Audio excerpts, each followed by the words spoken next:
Welcome to Method. അപ്പോൾ നോക്കാൻ പോകുന്ന ഫീനോളാണ് കേട്ടോ. സോ ഫീനോളിക് എന്ന് പറയുന്നത് ഒരു കാർബോളിക് ആസിഡ് എന്നും പറയാറുണ്ട്. അറോമാറ്റിക് ഓർഗാനിക് കോമ്പൗണ്ട് ആണ്. മോളിക്കുലർ ഫോർമുല ബേസിക്കലി C6H5OH ആയിരിക്കും വരുന്നുണ്ടാവും കേട്ടോ. സോ ബേസിക്കലി ഇത്രയേ ഉള്ളൂ. ഫിനോളിക് ഒരു കാർബോളിക് ആസിഡ് ആണ്, അറോമാറ്റിക് ഓർഗാനിക് കോമ്പൗണ്ട് ആണ് എന്നുള്ളത് മനസ്സിലാക്കി വെക്കുക. സോ നമുക്ക് ബാക്കിയുള്ള കാര്യങ്ങളിലേക്ക് പോവാം.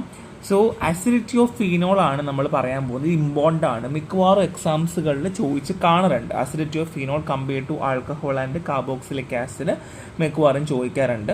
സോ ഫീനോളും ആൽക്കഹോളും തമ്മിൽ നമ്മൾ കമ്പയർ ചെയ്യാം. അസിഡിറ്റി ഡിഫറൻസ് എന്താണെന്ന് പറഞ്ഞുതരാം.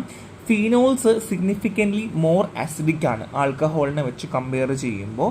pK വാല്യൂ ഫീനോൾ എന്ന് പറയുന്നത് അറൗണ്ട് 10 ആയിരിക്കും. എന്നാൽ ആൽക്കഹോൾ ആണെങ്കിൽ ക്ലോസ് ടു 16 ആണ്.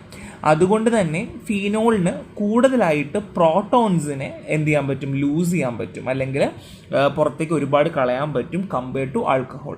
സോ ബേസിക്കലി എന്തൊക്കെ ഞാൻ പറഞ്ഞു, ഫീനോൾ എന്ന് പറഞ്ഞാൽ മോർ അസിഡിക് ആണ് than compare to alcohol due to pK value ആണ് എന്നുള്ളത്. ഇനി ലിമിറ്റ് ടെസ്റ്റ് പറയുവാണെങ്കിൽ ഹൈ അസിഡിസിറ്റി ഉള്ളത് കൊണ്ട് തന്നെ ഫീനോള് ബ്ലൂ കളർ ലിറ്റ്മസിനെ റെഡാക്കി മാറ്റാറുണ്ട്. A property not observe in alcohol. ആൽക്കഹോളിൽ ഈ ഒരു പ്രോപ്പർട്ടി ഇല്ല എന്നുള്ളതാണ്. ഇനി ആൽക്കലി വെച്ചിട്ട് ഫീനോളിൻ്റെ റിയാക്ഷൻ നോക്കുവാണെങ്കിൽ, ഇപ്പോൾ അക്വസ് ആൽക്കലി ആണെന്നുണ്ടെങ്കിൽ ഫിനോക്സൈഡ് അയോൺസ് അല്ലെങ്കിൽ ഫിനറ്റെയിൻസ് ഉണ്ടാകും.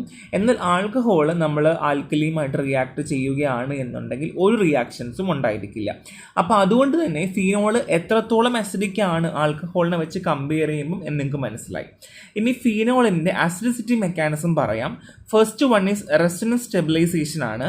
അതായത് ഹൈഡ്രോക്സിൽ ഗ്രൂപ്പ് OH ഫിനോൾ ഉണ്ടെന്നറിയാം, അത് ബെൻസീൻ റിങ്ങുമായിട്ട് ബൗണ്ട് ആയിട്ടായിരിക്കുന്നത്. ഓക്കെ, ഈ ഒരു റെസൊണൻസ് വിത്ത് ബെൻസീൻ റിംഗ് എന്ന് പറയുന്നത് delocalise the negative charge over the oxygen atom, thereby stabilizing the phenoxide and forming from deprotonation. So basically ഈ ഫിനോക്സൈഡ് അയൺ എപ്പോഴും ഡീപ്രോട്ടോണേഷൻ വഴിയിട്ടാണ് സ്റ്റെബിലൈസേഷൻ കിട്ടുന്നത്.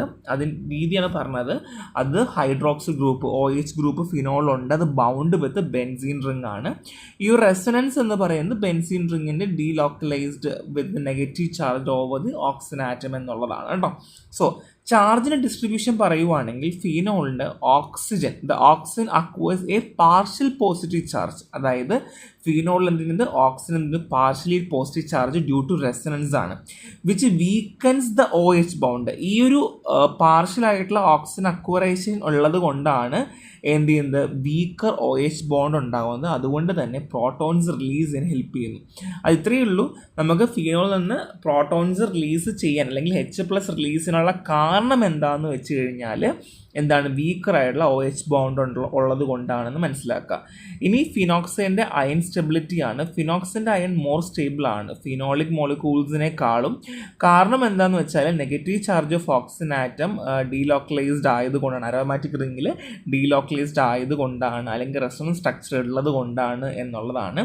സോ ഫിനോളിൻ്റെ അസിഡിസിറ്റി മെക്കാനിസം അതിൽ ഏതെങ്കിലും ഒരു പോയിന്റ് മാത്രം നോക്കി വെക്കുക, അല്ലെങ്കിൽ റെസൊണൻസ് സ്റ്റെബിലിറ്റി ഉള്ളത് കൊണ്ട്, സ്റ്റെബിലൈസേഷൻ ഉള്ളത് കൊണ്ട്, ചാർജ് ഡിസ്ട്രിബ്യൂഷൻ ഉള്ളതുകൊണ്ട്, ഫിനോക്സൈഡ് അൺസ്റ്റെബിലിറ്റി ഉള്ളതുകൊണ്ട് പോയിന്റ് ഔട്ട് ചെയ്തിട്ട് ഏതെങ്കിലും ഒരു പോയിന്റ് എക്സ്പ്ലെയിൻ ചെയ്യാൻ നോക്കിയാലും മതിയായിരിക്കും. സോ ഇത് കമ്പാരിസൺ വിത്ത് ആൽക്കഹോൾ ആണ്. First one is lack of resonance in alcohol ആണ്. അപ്പോൾ ഓൾറെഡി ഞാൻ പറഞ്ഞു എന്തുകൊണ്ടാണ് റെസൊണൻസിൻ്റെ കാര്യം പറഞ്ഞു. അതുകൊണ്ട് തന്നെ റെസൊണൻസ് ആൽക്കഹോൾ വെച്ച് കമ്പയർ ചെയ്യുമ്പം കുറവാണ്. ആൻഡ് ഇൻഡക്റ്റീവ് എഫക്റ്റ് ഉണ്ട് എന്നുള്ളതാണ്. ആൽക്കഹോളിൽ ആൽക്കൈൽ ഗ്രൂപ്പ് അറ്റാച്ച്ഡ് ആണ്, ഇവിടെ ഹൈഡ്രോക്സിൽ ഗ്രൂപ്പിലും ആയിട്ട്. അതുകൊണ്ട് തന്നെ ഒരു പ്ലസ് എഫക്റ്റ് അല്ലെങ്കിൽ പോസിറ്റീവ് ഇൻഡക്റ്റീവ് എഫക്റ്റ് കൊടുക്കാറുണ്ട്.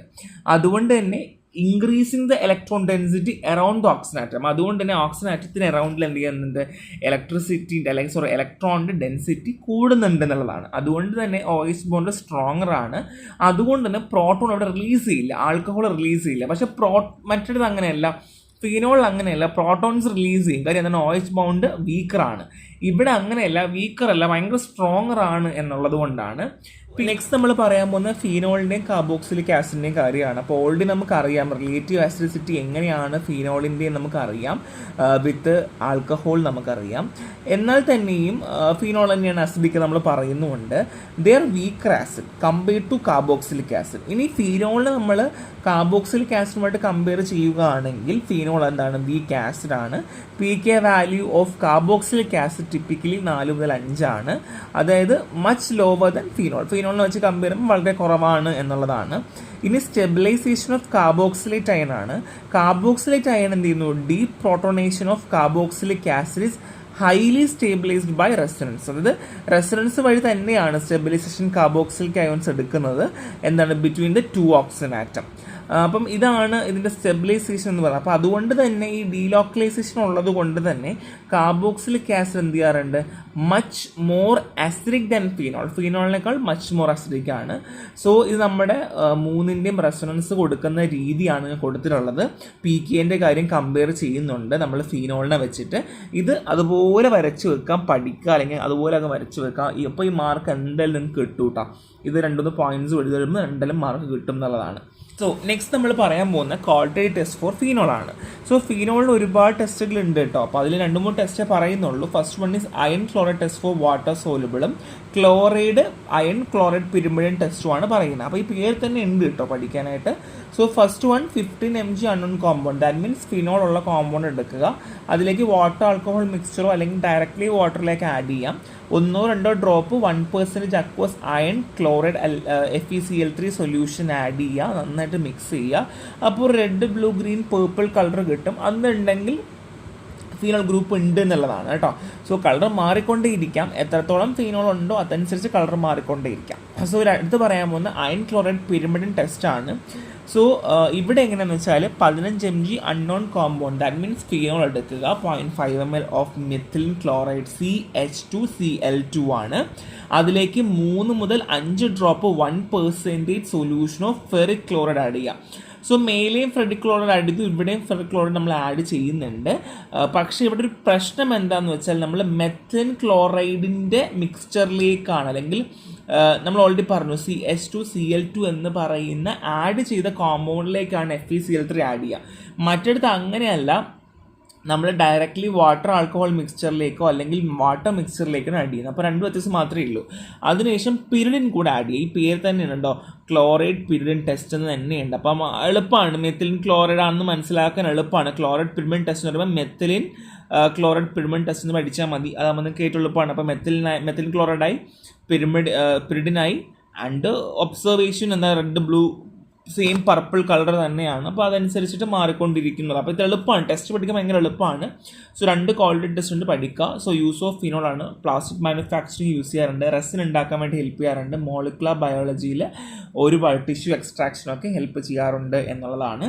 So next one is cresol ആണ്. സോ ക്രെസോൾ ബേസിക്കലി ഡിസിൻഫെക്റ്റൻ്റ് ആണ്, പ്രിസർവേറ്റീവ് ആണ്, ആൻഡ് സോൾവെൻ്റ് ആണ്. സോ കെമിക്കലി ഇൻ്റർമീഡിയൻ്റ് ആയിട്ട് ഒരുപാട് ഉപയോഗിക്കാറുണ്ട്. സ്ട്രക്ചർ റെഫറൻസ് ടെക്സ്റ്റ് ബുക്കിലുണ്ട്, നോക്കി തന്നെ പഠിക്കാൻ ശ്രമിക്കുക. സ്ട്രക്ചർ ചോദിക്കാൻ ചാൻസ് ഇല്ല, മിക്കവാറും യൂസൊക്കെ ആയിരിക്കും ചോദിക്കുക. സോ സിലബസിൽ സ്ട്രക്ചർ പറഞ്ഞിട്ടില്ല. സോ വൈഡ്ലി ഉപയോഗിക്കുന്ന ഒരു നാച്ചുറൽ ആയിട്ടുള്ളൊരു അറോമാറ്റിക് ഓർഗാനിക് കോമ്പൗണ്ട് ആണ്, ലൈക്ക് ഫിനോളിൻ്റെ തന്നെ കാറ്റഗറൈസ്ഡ് ആണ് എന്നുള്ളതാണ്. സോ നെക്സ്റ്റ് വൺ ഈസ് റെസോർസിനോൾ ആണ്. സോ റെസോർസിനോൾ ഒരു ആൻറ്റിസെപ്റ്റിക് ഡിസിൻഫെക്റ്റൻ്റ് ആണ്. 5-10% നമ്മൾ ഓയിൽമെൻറ്റിൽ ഉപയോഗിക്കാറുണ്ട്. സ്കിൻ ഡിസീസിനൊക്കെ ഉപയോഗിക്കാറുണ്ട്, സോറിയാസിനൊക്കെ ഉപയോഗിക്കാറുണ്ട്. പിന്നെ ഗ്യാസ്ട്രിക് അൾസേഴ്സിൻ്റെ പിൽസിലൊക്കെ 125-250 mg ഒക്കെ നമ്മൾ ഗ്യാസ്ട്രിക് അൾസറേഷൻസിലൊക്കെ ഉപയോഗിക്കാറുണ്ട് എന്നുള്ളതാണ്. സോ ഇത്രയുമാണ് നമുക്ക് ഈ ഒരു ചാപ്റ്ററിൽ വരുന്നത്. നന്നായിട്ട് വായിക്കുക, റെഫറൻസ് ടെക്സ്റ്റും കൂടെ നോക്കുക. സോ നെക്സ്റ്റ് കാണാം. Thank you.